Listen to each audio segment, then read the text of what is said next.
성장기 때 신체 활동과 특히 운동, 영양, 수면이 잘못되면 그 마음을 관장하는 뇌의 건강과 신체의 건강을 평생 건강 토양을 못 만들고 자라나게 됩니다.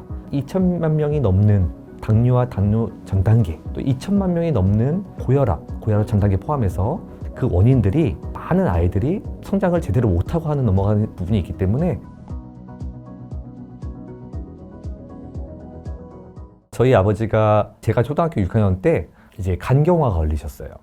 네, 그러다가 30년 넘게 사셨지만 한 3번인가 죽을 고비를 넘기시면서 저희는 항상 아버지의 건강 때문에 불안해야 됐고 병원에 가야 됐고 가족 전체가 어려운 시기를 보냈습니다. 그러면서 자연스럽게 건강에 대해서 관심을 갖게 되었고 그게 일본의 또 스포츠 과학, 특히 스포츠 영양학이라는 운동과 영양을 통해서 건강을 지키는 그런 학문을 공부하게 된 계기가 되었습니다. 그리고 저에 대해서도 되게 큰 고난이 있었는데요. 그 고난은 제가 45살 이렇게 언저리 되면서 첫 번째는 대학 교수로서 너무 그 일이 많아졌어요.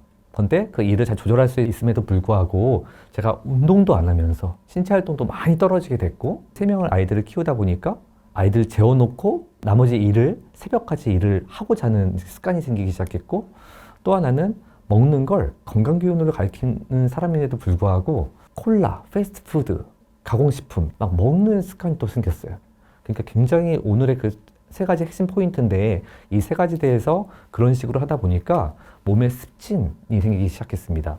이제 몸에 염증이 생긴 거죠. 염증이 생겼으면은 습관을 바꿔야 되는데 그냥 스테로이드를 바르면 다음날 조금 좋아지니까 치료제가 아닌데 그렇게 하다 보니까 2년 동안이나 스테로이드로 그걸 갖다가 막아가면서 똑같은 생활 습관 하다가 2년이 지나니까 그냥 온몸에 확 터져버렸습니다. 건선이라는 무서운 병으로 나타나기 시작했습니다. 건선은 굉장히 고치기도 어려운 난병 중에 하나고 건선이라는 것은 피부에 진물이 나면서 간지럽고 뿐만 아니라 피부가 벗겨지는 통증과 간지럼증을 유발하면서 면역 기능을 굉장히 혼란시켜요. 과도하게 면역 반응이 일어난다든가 그런 병인데 그런 병이 생기다 보니까 병원에 갔더니 이 병을 고칠 가능성 6개월 안에 5%도 안 됩니다.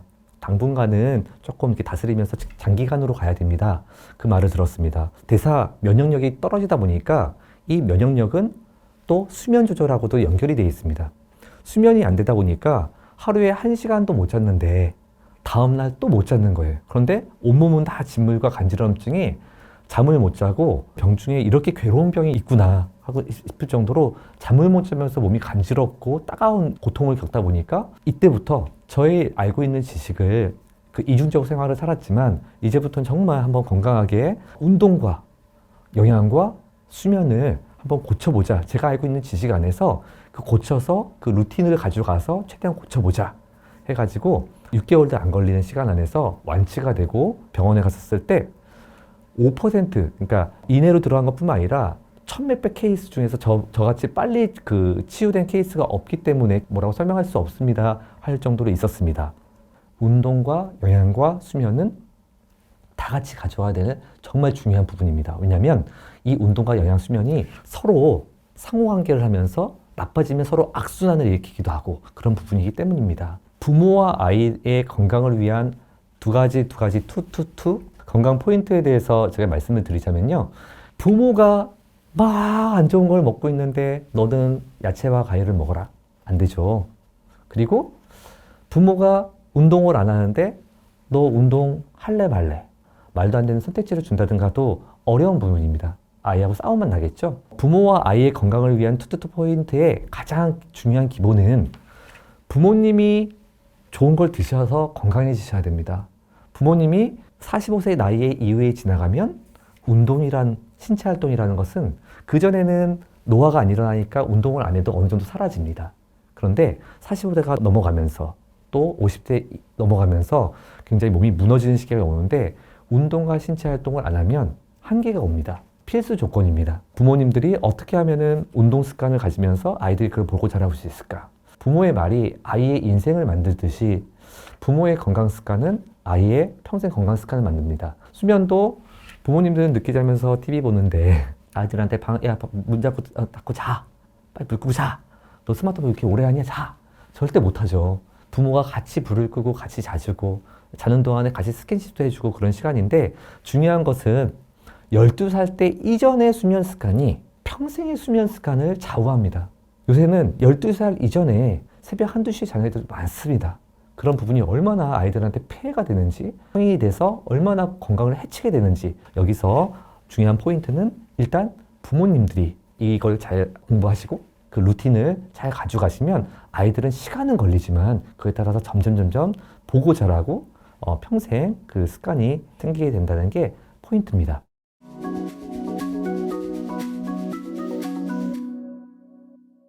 두 가지 포인트를 좀 간단하게 설명을 해드리면, 첫 번째 운동의 두 가지 포인트는 우선 자식 생활을 깨자입니다.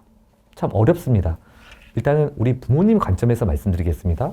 이제는 그거는 부모님이 하게 되면 이렇게 하는 거구나 하면은 아이들이 보이시게 될 겁니다. 아이들이 얼마나 안 움직이든지. 그때 아이들을 어떻게 움직이게 할 수 있을까, 그런 솔루션을 제가 제시해 놨는데요. 우선 미국 심장협회에서 다양한 연구들을 종합해 봤더니 30분 동안 이상 앉아있으면 몸에 피해가 온다.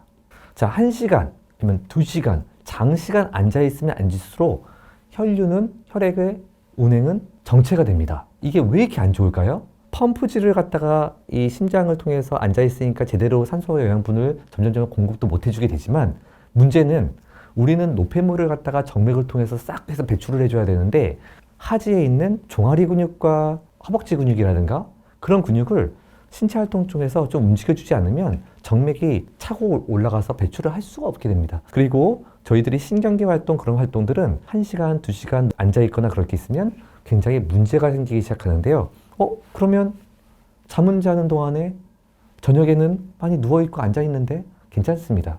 잠을 자는 동안에는 쉬게 돼 있습니다. 그래서 인간의 몸은 그러면은 낮에는 계속 움직여야 되는가? 아닙니다. 땀 흘리면서 아니면은 좀 많이 이렇게 움직이면서 가끔 가다 이렇게 쉬고 있고. 그래서 저는 오늘 지하철 타고 오면서도 에스컬레이터를 안 탔습니다. 정말 피곤할 때 타는데요. 웬만하면 저는 계단을 걷습니다. 왜냐하면 현대인들이 너무 차를 많이 타고 다니고 자식 생활, 앉아있는 생활 시간이 길어지다 보니까 저는 회의할 때도 그렇고 조금 예의에 벗어나지 않는다면 스트레칭합니다. 하체 위에서 계속 스트레칭도 하고 좀 몸을 좀 움직여줍니다. 몸은 굳습니다. 그래서 많이 움직여야 되는데, 우선 이 자식 생활을 어떻게 하면은 일상생활에서 좀 움직여주는 그런 패턴을 가질 것인가. 지금 문제가 30대, 40대의 직장, 우리 아버님들이 지금 비만율이 50% 이상 넘어갔고 질환율이 너무 증가하고 있기 때문에 국가적으로도 큰 문제를 일으키고 있는데, 일하시다가 좀 30분 간격으로 좀 편하게 조금 움직이시면 좋을 것 같습니다. 두 번째는 중강도 운동입니다. 자, 중강도 운동이라는 것은 쉽게 얘기해서 가만히 있을 때보다 저 중강도 이상으로 운동, 에너지를 쓴다는 얘기입니다. 더 쉽게 얘기하면 허헉거리고 약간 더워질 만한 그런 운동을 하는 게 중강도 운동입니다. 자, 중강도 운동 아니면 중강도 신체 활동, 만약에 그런 영업을 하신다거나 그렇게 농업을 하시는 분들은 운동 따로 하실 필요 없습니다. 그런데 너무 운동 안 하는데, 운동을 안 하면 심장 근육이 약해집니다. 산소하고 영양분을 못 보내주기 때문에 고혈압이 걸립니다. 또 하나, 중강도 운동을 안 하면 우리 몸에는 근육세포에 우리가 먹은 탄수화물, 지방, 단백질을 소비하는 엔진들이 들어있는데, 그게 중강도 이상의 운동을 안 하면, 허헉거리는 운동을 안 하면 그 세포들, 그 엔진들이 다 망가지기 시작합니다. 그러면 아무리 좋은 음식을 먹어도 소화 흡수를 못하는, 그렇게 당뇨가 걸리고 그런 몸이 됩니다. 특히 비만도 걸리겠죠? 세포가 사용을 못하니까. 그래서 우리는 운동이 중요하고요. 마지막 중강도 운동이 왜 이렇게 중요하냐면, 장수 유전자라고 해서 미토콘드리아라는 게 있습니다. 근육세포 안에 미토콘드리아라는 기관이 있는데요. 이 기관은 아까 말씀드린 것처럼 탄수화물, 지방, 단백질 이 부분을 신체 활동을 하면 좋은 에너지를 많이 만드는, 그 에너지를 빨리 만들어서 운동도 하게 되고 움직이게 되고 열을 내게 되고 에너지 변화를 빨리 시켜주는 곳인데, 이 에너지 변화를 빨리 시켜주는, 특히 어려운 말로 ATP 에너지라고 하는데, 많이 발생되면 발생될수록 열을 내는, 그러니까 불을 내는 보일러가 있는 기관입니다. 이 미토콘드리아가 활성화가 되면 열이 많이 나고 병에 안 걸리게 됩니다. 반대로 운동을 하게 되면 미토콘드리아 숫자가 줄어들고 미토콘드리아 활성 능력이 떨어져서 몸이 차가워지게 되고 면역력이 떨어지고 암을 발생하는 몸이 됩니다.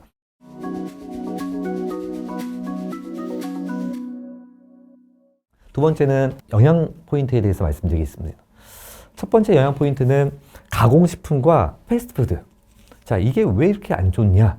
자, 세 가지 포인트가 있을 것 같습니다. 첫 번째 포인트는 기름입니다. 좋은 기름, 나쁜 기름이 있지만 그 기름을 특히 탄수화물 튀기다든가 단백질을 튀겼을 때 나오는 독성 물질도 있지만 이 기름 자체를 고열로 계속 가열하고 또 쓰고 하는 이 고지방, 나쁜 기름의 이 고지방을 많이 먹으면 식욕을 조절해서 이제는 그만 먹고 싶은데 하는 식욕 조절 호르몬들도 망가지기 시작하고요.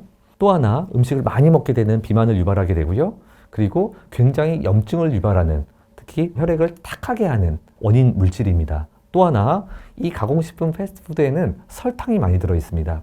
이 설탕은 우리 아이들이 자라났을 때 뇌성장을 방해하는 또 나쁜 요소기도 한데요. 이 설탕을 많이 먹으면 인슐린 저항성이라는 게 생깁니다. 설탕이라든가 탄수화물을 먹으면 인슐린이 분비돼서 잘 흡수가 돼야 되는데 이 설탕이 가공식품 패스트푸드에 많이 먹다 보니까 양이 많아지고 빈번해지면 먹어도 인슐린이 분비되는데 흡수가 안 돼요. 그러면은 혈중에 당이 계속 떠다녀요. 이러면서 염증을 막 하고 또 어혈이라고 해서 혈액을 끈적끈적하게 해가지고 산소와 영양분을 잘 못 가게 하고 그 염증이 근육뿐만 아니라 다양한 세포들을 아니면 뇌세포들을 안 좋게 하는 그런 안 좋은 그런 부분들이 많이 들어있는 게 가공식품 패스트푸드입니다. 이 가공식품 패스트푸드에서 제가 또 역점을 두고 얘기하는 부분이 있습니다. 다양한 식품 첨가물입니다. 이 식품 첨가물은 물론 배출되는 부분도 있지만 배출이 안 되는 부분도 있는데 이게 자는 동안에 배출이 다 안 되면요. 우리 몸속에 난지도라는 이 지방이 쌓아놓으면서 염증 물질을 막 발휘하는데 이 식품 첨가물이 굉장히 장내 미생물 환경, 어른들뿐만 아니라 세포가 60조에 100조에 있다면 장내 미생물은 유전체로 봤었을 때 그 10배에 넘는 다양한 막 1만여 종의 막 미생물이 우글우글합니다. 근데 그게 면역체를 관장하고 이 장 건강이 좋아야지 영양소를 잘 흡수하고 이 장누수, 이 노폐물을 혈액으로 잘 안 가는 이 장 건강이 이 뇌 건강의 하여튼 핵심 포인트입니다. 그런데 그 부분을 식품 첨가물을 먹으면 이 장내 환경도 굉장히 안 좋아집니다.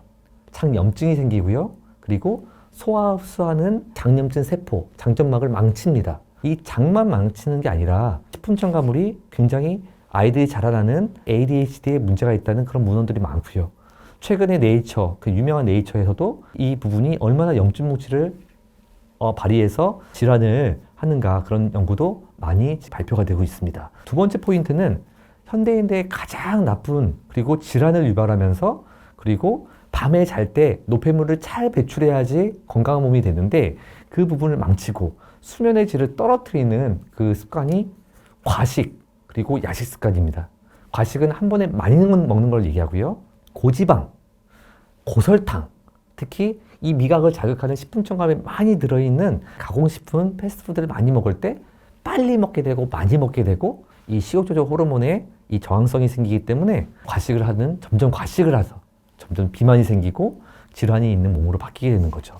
그래서 이 과식 습관을 줄이려면 나쁜 음식을 줄여가면서 이제 좋은 음식, 통곡물, 야채, 과일을 어떻게 하면 늘려갈 수 있을까? 이 부분에 대해서 제가 이 책에서 기술하고 있습니다. 또 하나는 야식 습관입니다. 이 야식 습관은 너무 인간의 몸을 망칩니다.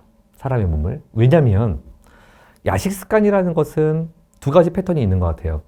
한 가지는 하루에 50% 이상의 칼로리를 오후 저녁 7시 이후에 먹었을 때도 야식 습관, 야식 증후군이라고 합니다. 두 번째는 50% 이상은 넘어가는데 저녁을 먹고 소화를 시켜요. 그런데 너무 오랫동안 안 자요. 그러면은 이 11시, 12시 되면은 이제 배가 고파지면서 몸에서는 굉장히 배고픔을 이제 유발하는 그렐린이라는 호르몬이 막 분비됩니다. 그럼 호르몬을 못 이기죠? 그러면 야식을 먹게 되는데 이 야식을 먹게 되면 자, 소화를 제대로 못 시킵니다. 탄수화물 3시간 걸리고 지방 단백질 5시간 걸립니다. 그러면 위에다가 머금고 잠을 들게 됩니다. 그러면 어떤 현상이 벌어지냐면 자면서 위와 장은 계속 움직여서 일을 해야 됩니다.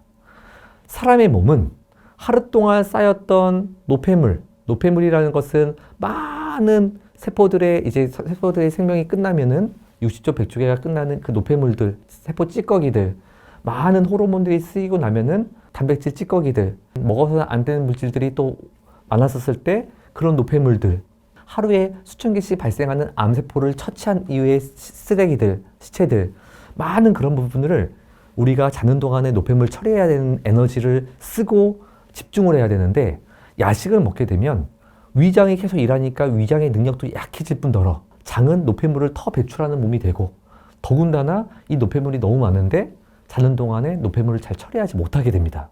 이 야식 습관이 굉장히 건강을 해치는 악습관이라고 할 수 있습니다. 왜냐하면 신장투석 환자가 노폐물을 신장을 통해서 마지막으로 배출해야 돼요. 근데 신장투석을 못하면 정말 죽습니다. 그 정도로 사람은 노폐물을 하루하루 노폐물을 배출해야 되고 하루하루 회복을 하는 게 정말 염증 물질을 낮추면서 질환은 안 걸리고 이걸 못하면 5년, 6년, 7년 몸속에서 그런 걸 쌓아놓다가 암이 계속 처리를 못하니까 암이 발생하다가 결국 잠복기를 거쳐서 암 발생하기도 합니다. 그래서 야식 습관은 반드시 줄이고 없애야 되는 그런 포인트입니다.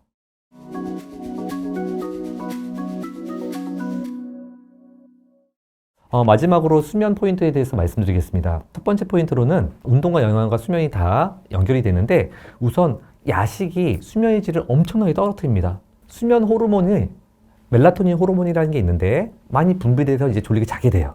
근데 자는 동안에도 멜라토닌 호르몬은 계속 역할을 합니다. 멜라토닌 호르몬이 또 수면만 깊게 하는 역할만 할 뿐만 아니라 이 지방을 태우는데 지방을 산화시킨다고 하는데 이 멜라토닌 호르몬의 역할이 있습니다. 멜라토닌 호르몬이 역할을 깨부시는 것은 야식 습관입니다. 그래서 야식 습관을 줄여야 되고 또 하나 우리 아이들이 이제 스마트폰을 보고 자죠. 자꾸 자는 동안에 불 꺼놓고 스마트폰을 이렇게 봅니다. 근데 스마트폰에서는 이제 블루라이트, 청색광이라는 거 나오는데요. 이 청색광이 시신경에 들어가면 멜라토닌 호르몬을 부셔버립니다. 자, 제가 부신다는 표현을 했는데 이거는 일회성으로도 수면 호르몬이 굉장히 줄어듭니다. 그래서 유럽에서는 굉장히 조명을 어둡게 해놓고 저녁에 있죠. 어린아이들이 수면을 못해서 다양한 것들이 망가져서 정신질환이 오고 이런 애들이 있는데요. 그런 애들을 좀 모아놔서 좀 치료하는 그런 학교들도 있습니다. 그런 학교를 저희가 견학을 가봤는데 밤에 조명을 안 켭니다. 밤에는 어둡게 있고 낮에는 밝게 있고 자, 낮에 햇빛을 쬐면은 이 시신경을 통해서 장에서 세로토닌이라는 호르몬이 분비됩니다. 이건 신체 활동, 신체 활동 더 분비되고 또 장 건강이 좋으면 더 분비되는 장에서 80% 이상이 분비되는 행복 호르몬이라고도 불립니다. 세로토닌이 분비가 되면 그 분비된 만큼 저녁에 멜라토닌이 분비가 됩니다. 낮에는 쬐는 게 중요한데 햇빛을, 밝은 빛을. 그런데 저녁에 스마트폰을 보고 또 계속해서 화면을 바라보고 TV 화면, 컴퓨터 화면 이런 부분들이 우리 아이들의 수면 장애, 수면의 질을 굉장히 떨어뜨리는 특히 어르신분들, 모든 현대인들의 수면 장애를 일으키는 굉장히 큰 주범으로 지목이 되고 있습니다. 마지막으로 제가 지금 방금도 말씀드렸지만 밤에는 조명을 좀 낮게 하고 야식을 조금 안 먹으려면 조금 빨리 자는 습관을 점점 들이면서 어떻게 하면은 이런 전자기기들 좀 사용 안 할 수 있을까? 전자기기를 사용하면 또 이 뇌에서 굉장히 많은 전보량 때문에 잠을 제대로 못 잡니다. 자, 두 번째 포인트는 낮입니다. 아이들이요, 신체 활동 운동을 한 날은 쓰러져서 잡니다. 왜일까요? 그만큼 몸을 썼는데 아까 말씀드린 세로토닌 분비도 호르몬이 분비가 되죠. 낮에 햇빛도 쬐죠. 그럼 쓰러져 지쳐서 잔다? 원래 사람은 낮에 움직이게 돼 있습니다. 안 움직이면 안 움직일수록 허헉거리는 운동을 신체 활동 안 하면 안 할수록 특히 수면의 질은 떨어지게 돼 있습니다. 그만큼 세로토닌을 못 만들고 수면 호르몬이 멜라토닌이 그만큼 안 만들어지기 때문에 이게 장기적으로 갔었을 때 수면에 되게 고통을 받으시는 분들이 요즘 많습니다.